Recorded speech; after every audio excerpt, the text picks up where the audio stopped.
Olá, amigos, bom dia. Estamos mais uma vez reunidos em busca de novos esclarecimentos que a doutrina espírita possa nos apresentar. E no dia de hoje, vamos utilizar uma obra que se chama Vinha de Luz, é uma obra de Francisco Cândido Xavier, composta pelo Espírito Emmanuel, e nós vamos abordar nesse nosso encontro o tema que abre essa obra, que se intitula Brilhe a Vossa Luz. Emmanuel começa dizendo assim: meu amigo, no vasto caminho da terra, cada criatura procura o alimento espiritual que lhe corresponde à posição evolutiva. A abelha suga a flor, o abutre reclama despojos. O homem busca emoções.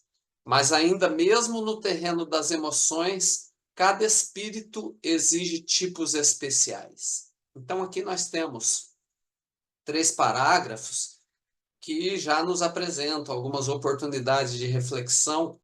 A primeira delas está bem no comecinho do primeiro parágrafo, no vasto caminho da Terra, diz-nos Emmanuel, numa referência às nossas encarnações.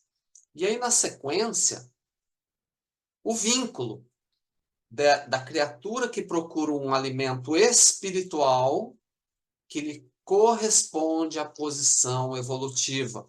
Ou seja, existe uma correspondência a cada posição evolutiva, um alimento espiritual ligeiramente diferente um dos outros, né? E em seguida, Emmanuel apresenta uma comparação simbólica.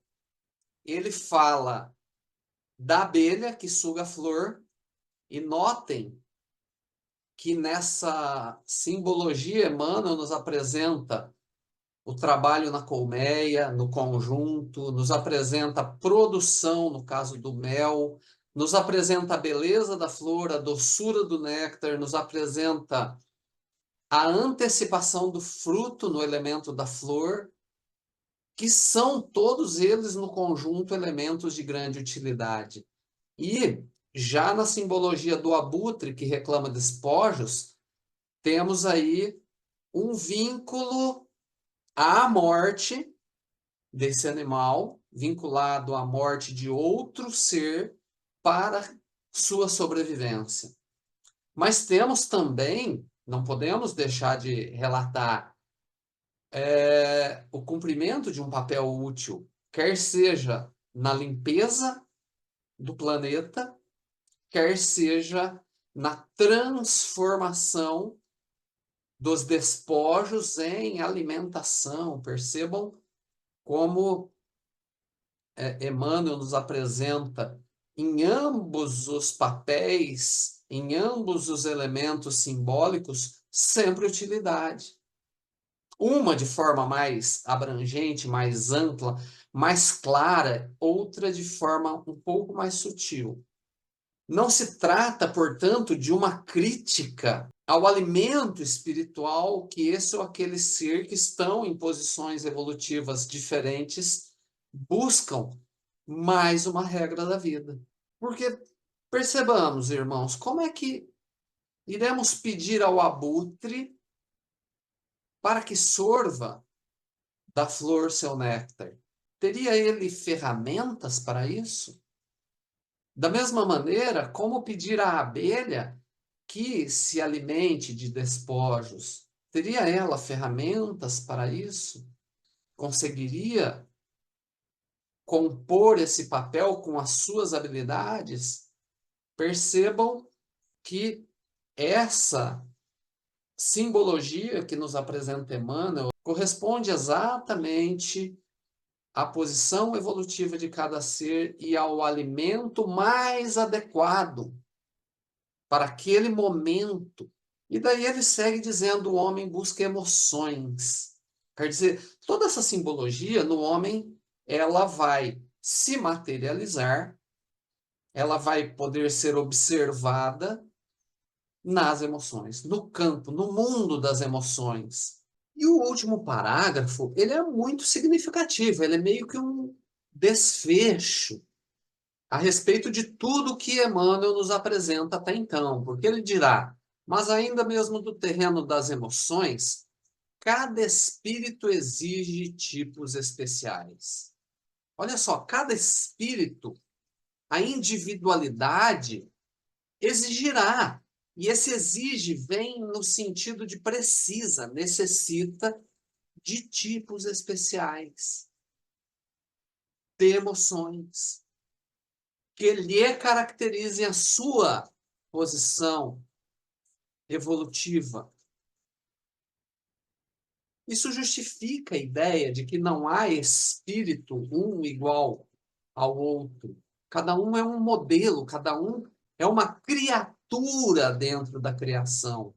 E a gente leva até aqui, então, 3 ideias fundamentais. Primeiro, o vínculo da posição evolutiva com o campo das nossas emoções. A segunda, que não há ferramenta que me coloque instantaneamente um nível acima, nem tampouco a lei me permite retroagir, indo um nível abaixo da posição evolutiva que eu me encontro. Porque eu não me adequarei a esse nível abaixo e porque eu não terei ferramentas, instrumentação para alçar esse nível acima.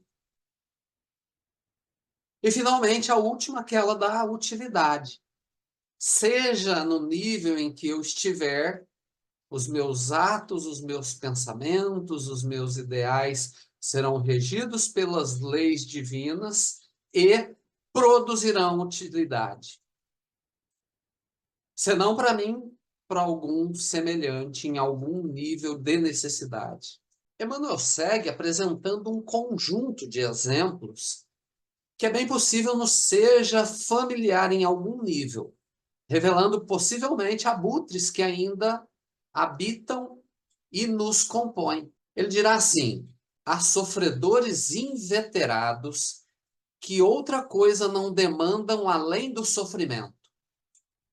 Pessimistas que se enclausuram em nuvens negras, atendendo a propósito deliberado durante séculos. Suprem a mente de torturas contínuas e não pretendem construir senão a piedade alheia sob a qual se comprazem.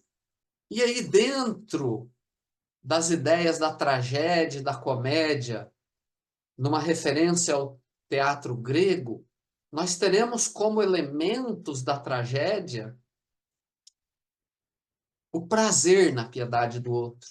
E notem que prazer é sensação, não é emoção. Então, representando aí o vínculo arraigado ao mundo da matéria. Teremos ainda o sofrimento enraizado pelo hábito. Teremos o auto-enclausuramento, quer dizer, aquele ato de eu prender a mim mesmo aonde? No pessimismo. Teremos ainda mentes continuamente torturadas por si próprias. São, portanto, algoz e vítima em um só. E aí, como comédia, porque nem tudo no mundo é tragédia, né?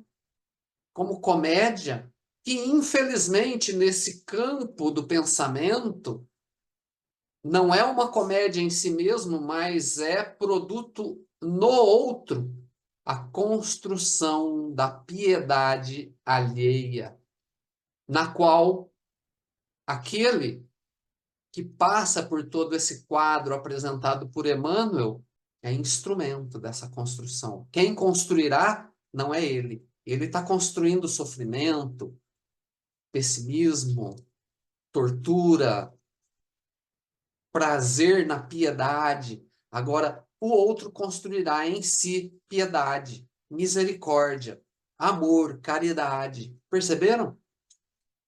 É assim que a lei divina opera. No caos de um, na tragédia de um, a comédia de outro. Cabe aqui algumas considerações a respeito desses dois termos que nós empregamos, a ideia de tragédia e de comédia. Porque no teatro grego, aqueles que acreditavam na ideia da vitória do mundo sobre o homem, do homem criado para o caos, compunham então peças que se apresentavam no campo da tragédia. O homem encontrando no mundo o seu fim. E o fim no mundo é sempre a morte. Não há, portanto, vitória. Há apenas vencidos. Daí a ideia da peça que sempre acabava mal. Já na comédia, a comédia representa a ideia da redenção. Então é o homem que também encontra a sua tragédia e dela tira forças para gerir em si mesmo o processo redentor, a grande transformação. Então, a tragédia é só meia história contada, carece da redenção, acaba na metade. Já a comédia é a história completa, que se depara com a tragédia, com o caos, com o mundo devorador, mas que o supera. E supera a si mesmo. Então, é nesse sentido que apresentamos esses dois elementos da composição, da tragédia e da comédia. E ainda assim, a comédia aqui não se apresenta no homem, mas sim no outro que constrói em si piedade, que constrói em si misericórdia, que constrói em si amor. Mas Emmanuel segue ainda nessa linha, oferecendo outros exemplos que nós não vamos abordá-los. Mas ele falará sobre a ironia, sobre o sarcasmo, sobre o mundo das contradições, não na busca da verdade, mas na busca da própria contradição. No sentido das polêmicas, ele nos falará dos tóxicos intelectuais, da tristeza, da revolta, dos conflitos, das aflições e das mentiras. Então, nesse grande conjunto, em algum momento, ou em vários momentos, nós certamente iremos nos identificar em algum nível, claro, em algum nível. Por quê? Porque estamos transitando por esse grande universo material em busca da nossa comédia, em busca da nossa redenção, em busca da nossa transformação. E Emmanuel seguirá dizendo assim: o discípulo de Jesus, porém, aquele que já se entediou das substâncias deterioradas da experiência transitória, pede a luz da sabedoria, a fim de aprender a semear amor em companhia do Mestre. E essa colocação de Emmanuel abre para nós um questionamento íntimo, né? Quais são, então, as substâncias deterioradas das quais ainda somos prisioneiros, das quais nós ainda não nos entediamos, porque são elas que nos impedem de pedir luz da sabedoria, para aprender a semear o amor, agora em companhia do Mestre, junto com ele. Porque esse amor, ele brotará, essa sementeira brotará em nós, já não mais no outro. Essa é a sementeira que nós plantamos em nós mesmos. No final, Emmanuel reitera a nossa condição de tarefeiros do Cristo, ainda que involuntariamente. Ele diz assim: se a candeia ilumina, queimando o próprio óleo, se a lâmpada resplende, consumindo a energia que a usina fornece, e notem aí que nós temos luz sendo produzida no mundo por elementos que a candeia, a lâmpada, inanimados, produzindo luz. Como a dizer, aquele que rema contra A própria lei também produzirá a luz.